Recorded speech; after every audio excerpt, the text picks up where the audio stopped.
Hey YouTube, this is Watachi again, and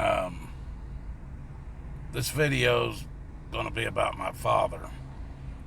I know I let you guys know a couple weeks ago my granddaughter was born. It was pretty rough, but her and the mother's fine now. The mother's been home, and the baby is not far from being home.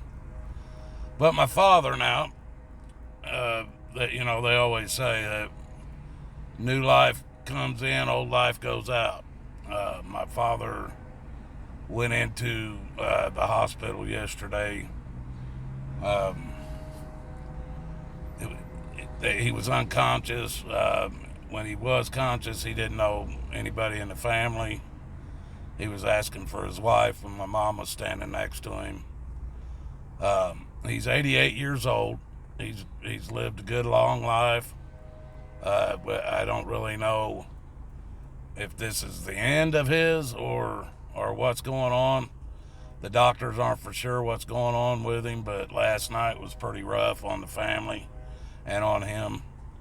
Um, it seems like he's losing his mind. On top of the fact that he has a urine infection. They found um, he's got he's been having fevers. They don't know. They're checking. His kidneys are starting to shut down. He's having problems with the kidneys, but he's having some problems now. This man, just to give you kind of a rundown on him,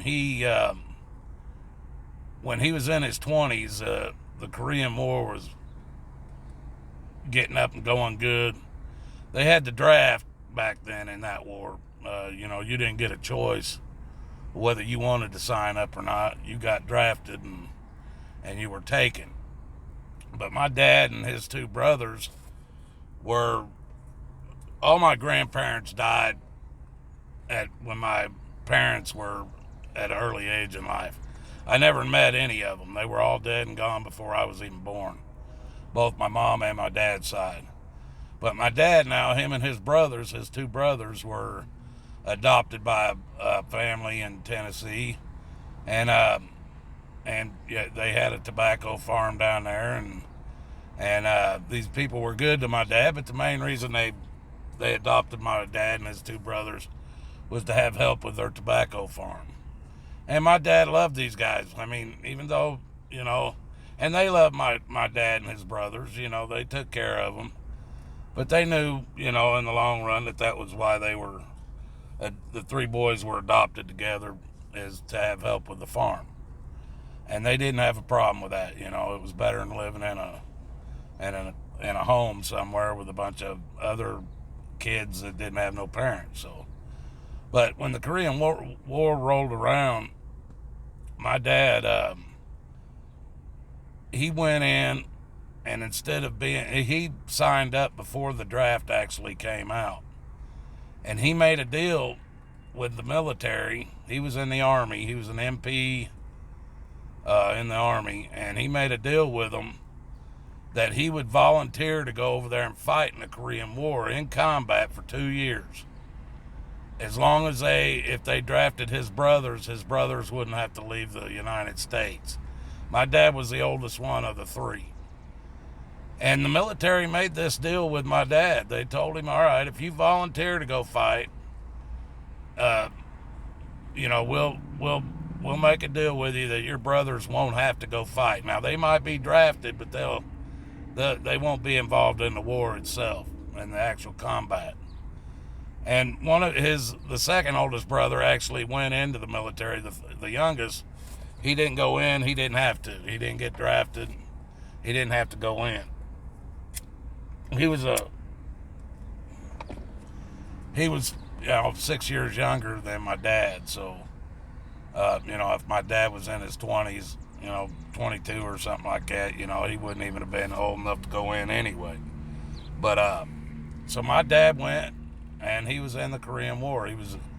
He actually fought in what they called the Chosin Reservoir, and they've done documentaries on that part of the Korean War, and how bad it was on the soldiers, and it was, I mean, just beyond cold weather at the time. And my dad was he you know he when I was born, he was a hard drunk, and he had, I found out later he had good reason to be, and I probably would have been too if I'd have been through what he had been through. But he was a hard drunk, and I was the oldest son of his, and I took the blunt of most of his. You know, he was messed up from the war, but it made me who I am today. So I don't blame him no more. I did for years, but I don't blame him no more. But hey, this ain't about me, it's about my dad. But he never really talked about what he went through until he got later on in life. And then he only talked about a few things. He didn't really talk much about it.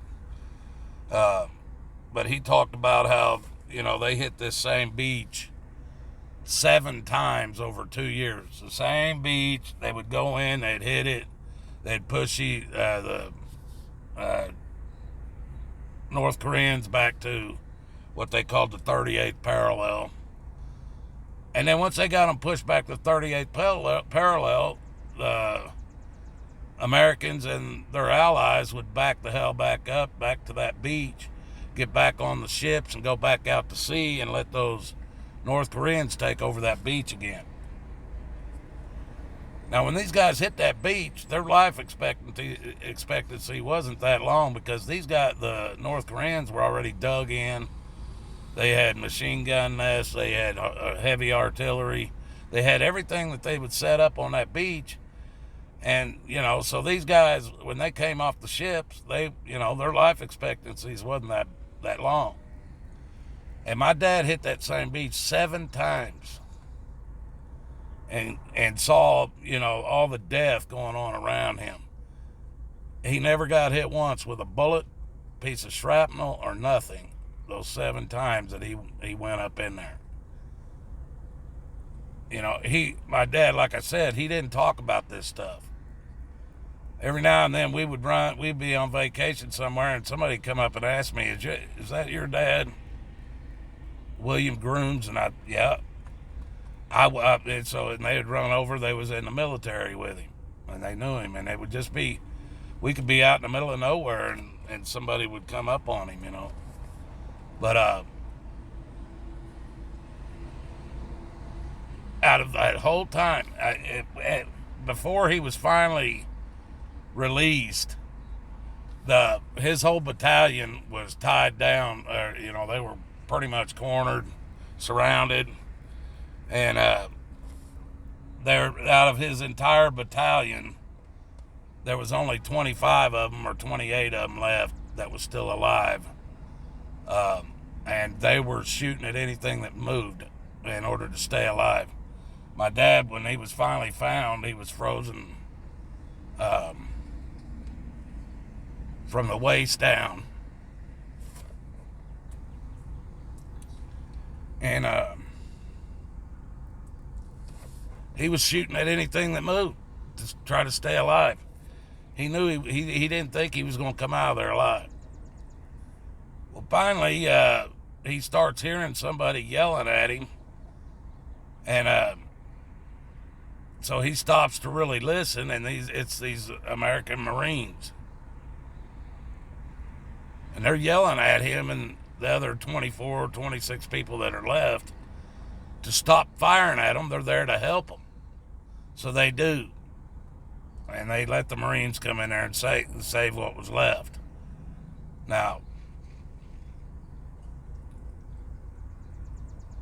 he went back, and he had to be hospitalized, and he was messed up pretty bad, and mentally. And they were talking about sending him back. They brought him back to the States because the hospital and everything that he needed to go to was here. So when they started talking about sending him back, they brought him into a colonel's office, or somebody that had some rank. I don't think he even remembers how high a rank this guy was. But they were talking about sending him back, and he had done told them he's not going back. He hit that beach 7 times. He's not hitting it no more. He's not going back and fighting no more. He's done. He'd done 2 years. And that this colonel or whoever came into this office, as he came in the door, he was pissed off about something. And he slammed the door, which startled my dad. He flipped. He knocked this damn guy out. When he did, he took off out of the room. He went to his banking account, drawed out the money he had in his banking account. He went down, bought a brand new Harley Davidson, jumped on it. He was up in, I believe, Washington State, from what he told me. But he rode that Harley all the way back to Tennessee, to where the people that adopted him, the house that they own, they still own the farm. And by the time he got back there, the MPs were waiting on him. So they picked him up and they took him back to this colonel's office. And the colonel started looking at his records, his combat records and everything. And the colonel went ahead and told him, look, this guy's done enough. He don't need to go back. So they released him.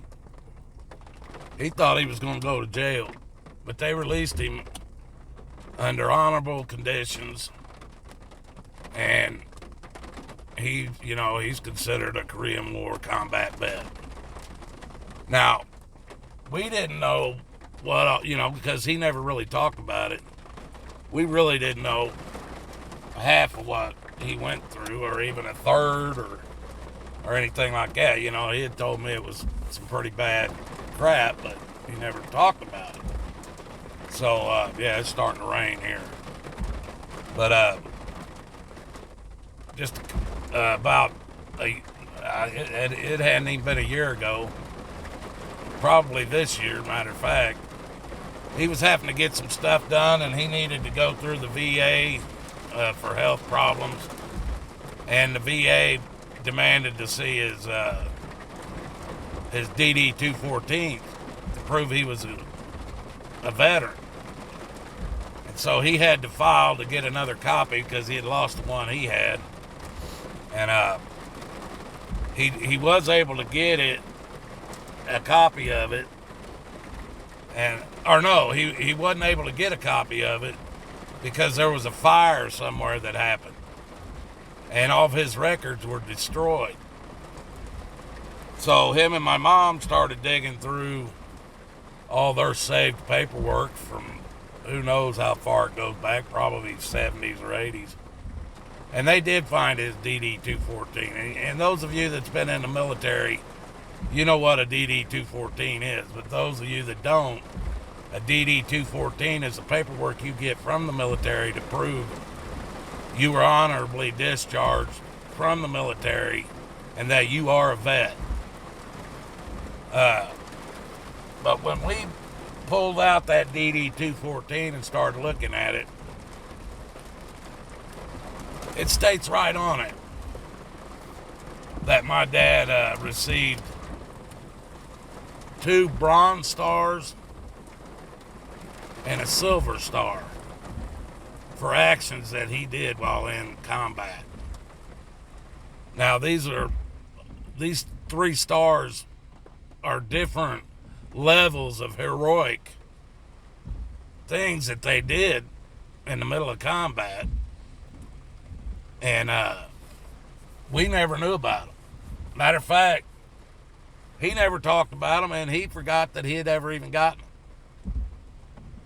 But he did. It states it right on his DD-214.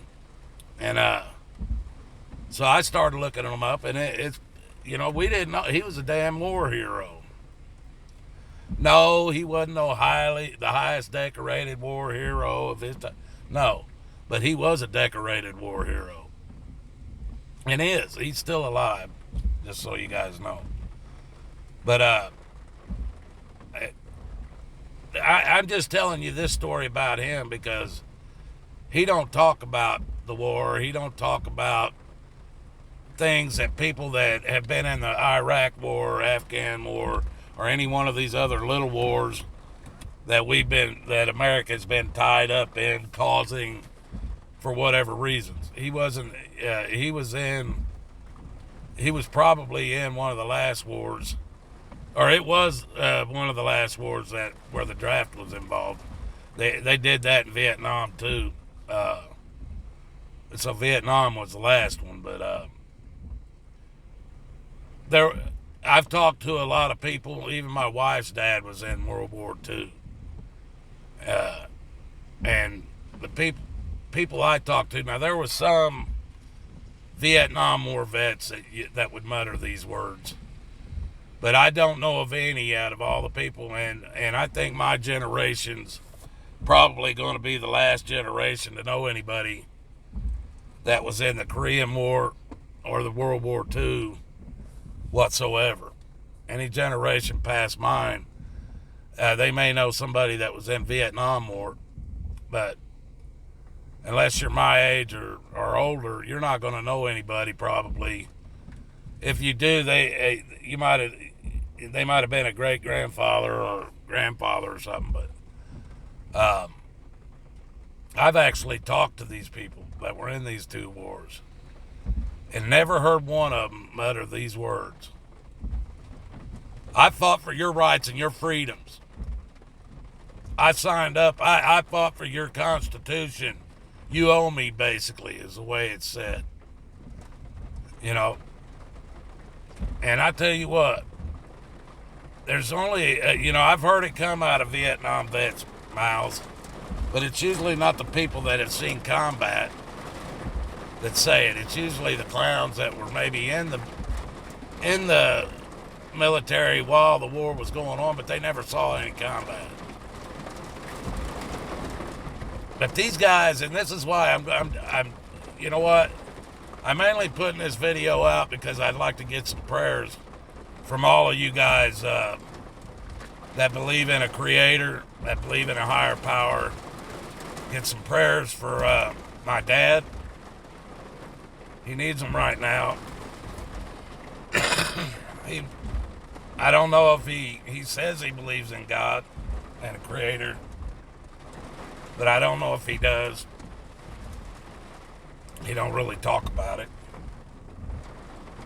But he needs it right now. And I'm just asking if you guys will pray for him.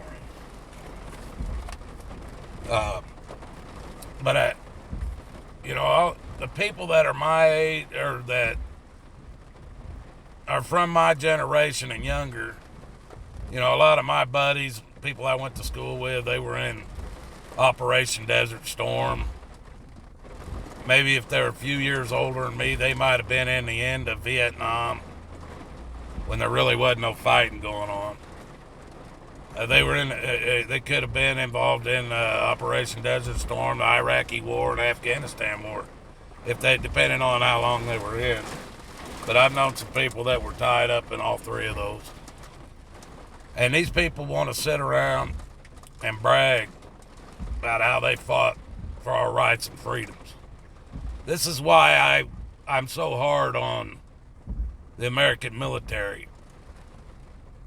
And it's because the people I've known in my life that were in World War II or Korean War, and even some of the people in the Vietnam War, they would never look at you and tell you in a way that you feel like you owe them because they signed up and went into the military. They would never look at you and tell you, I fought for your rights and freedoms.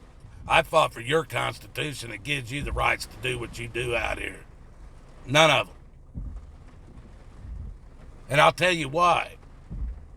Because none of them felt like that's what they were doing. None of them.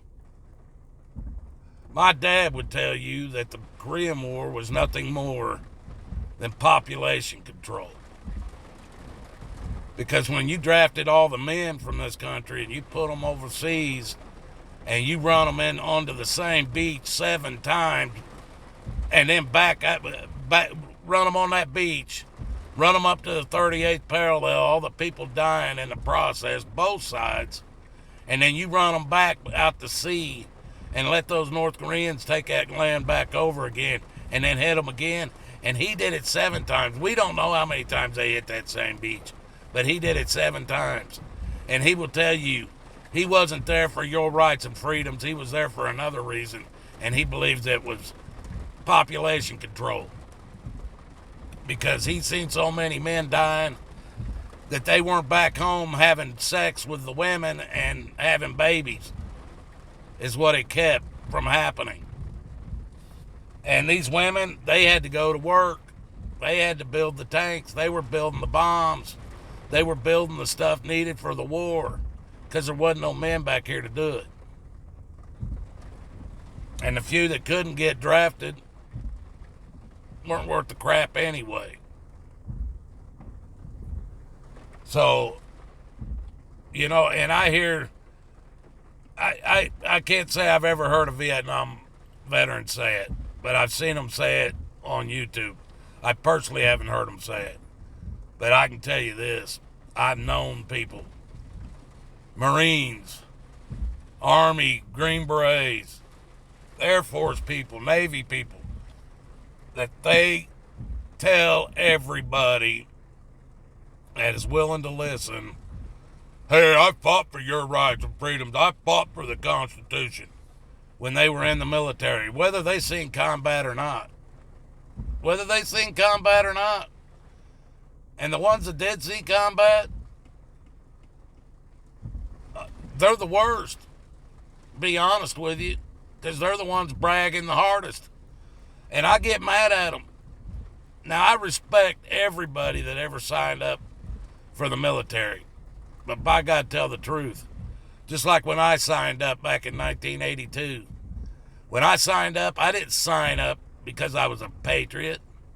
I didn't sign up to go fight for your rights and freedoms. I signed the hell up to get out of the town I was growing up in. I hated that town. I hated it.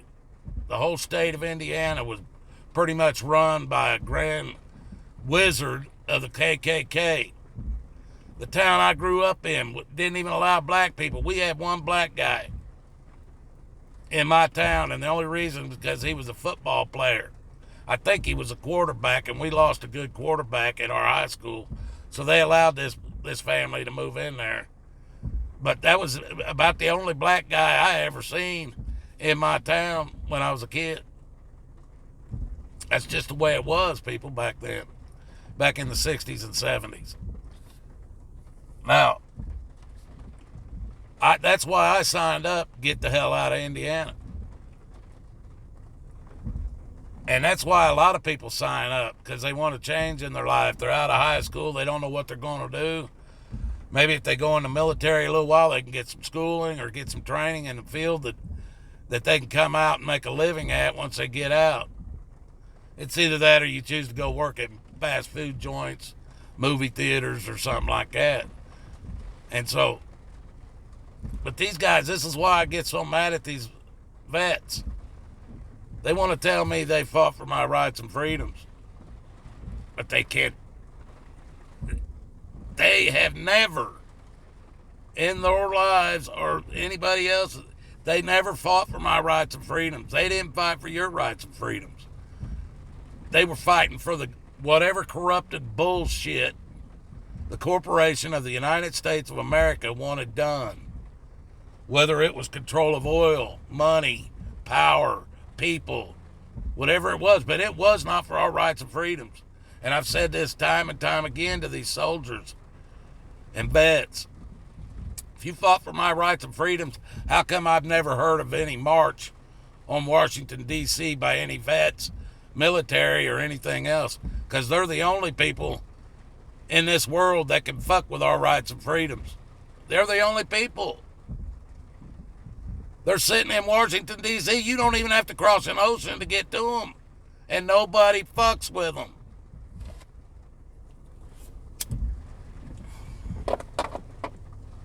Now, you can believe what you want. My son was a Marine, is a Marine, was a Marine, however you want to put it. They say a Marine, once a Marine, always a Marine. And my dad, my son was in the Iraq War. He's a combat vet from the Iraq War. And my dad has more respect for that boy than anybody can imagine. And the reason being is because he said, if not for those Marines coming in there to get him, he probably wouldn't have survived. And that means I wouldn't have been here. And that means my kid wouldn't have been here. So, my dad is a firm believer of Marines, even though he was in the Army, And my son's always gotten that respect out of my dad because he went into the Marines. He did their basic training, and he did the time over in the Iraq War.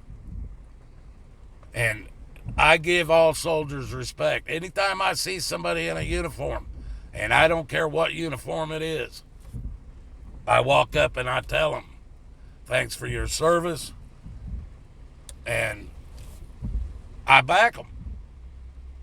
But don't you dare stand there in that uniform or with your veteran status and try to tell me you fought for my rights and freedoms. I will not stand for that, because it ain't nothing more than another lie that's being told in this country. And one day, you guys these vets might stay. Hey, I made the same oath. I swore to the Constitution to uphold and protect it, and I can't do it, not by myself. But I'll tell you what, if everybody else would stand the hell up, I'll kick in the White House door. If I have you all behind me, I'll be the first one through the door. Ain't no doubt in my mind. But those of us that are willing to do it, all we're going to do, if we make a stand, is die.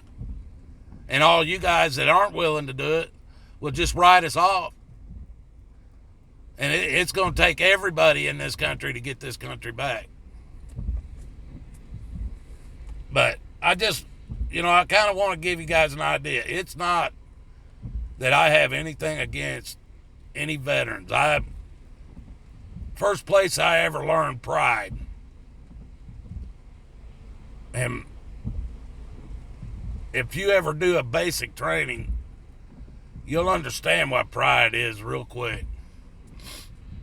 When you see what those boys are put through, and I can't even imagine, because the Marines basic training's longer and harder than the Army basic training that I went through. But when you see that basic training and what these guys go through and what they end up, they end up working as a team instead of individuals. And you see what one team member will do for another. You learn pride, people, real fast. And it don't matter what color they are, what religion they are, what part of the world they might have come from. None of that matters when you're in combat. Brother's a brother. If he's watching your back, he's your brother. And if you can trust him, that's a real brother. And that's why I respect vets. But don't come up and tell me you've fought for my rights and freedoms when you never have. That ain't never happened. And from what I see, it ain't never gonna happen. Yeah, they brainwash your ass into believing that's what you're doing. But why do you think all these vets come back here after they've been in that Iraq war, Afghanistan war? This crap, they know once they get over there and they see the innocent, non-combatant men, women, and children that are being killed by the hundreds of thousands, if not millions. They realize what they've signed up for then. They realize they've been lied to. and they realize what they've gone and done, following orders, is more than they can live with. And they come back here, and I think the count was 25 a day. They're killing themselves because they can't live with what they've done. People who that have done things for the right reasons don't do that. People who've been lied to when they signed up, been lied to when they were going through basic training, been lied to all their lives, and then when they're following orders, they see what they're doing and they realize they're being lied to, is the people who come back and kill themselves because they can't live with what they've done. And just to give you a little bit more rundown on my dad, he's had a double bypass, he's had a quadruple bypass on his heart, he's had one lung he had half removed, he's had skin cancer to the point they basically cut his nose off, rebuilt his nose with parts of his ear and meat off of his butt, and it looks like a nose today, you know. But he gets spots all the time on him that are skin cancer that's got to be cut out, and they have to take a pretty big chunk to get all the roots of it. And he's had that happen many times. And most of this stuff can, when he was in the war, they're finding out now that their own government sprayed stuff on them, on their own soldiers, to see what would happen if they sprayed these chemicals on these people. They did it to their own men. There's even Korean War vets that are pushing for, or have already gotten it passed, to where these Korean War vets that got, that they sprayed, and they did it in Vietnam too. Probably done it in every war. Testing chemicals and stuff out on their own soldiers.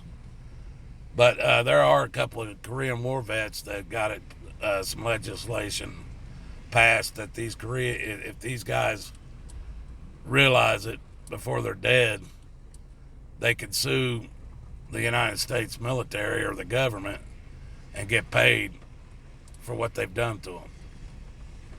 Now, my dad probably won't ever get the chance for it, but I hope other vets do, because they deserve it. Even though when you sue the government, you're basically suing the taxpayers, because the government has nothing without us. But this has turned out to be a long video. I'm going to stop it here, but I just wanted to give you guys a heads up on why I say the things I say about veterans, about the military. And if any vets will be straight up with you, they'll tell you the same thing. They'll tell you the same thing.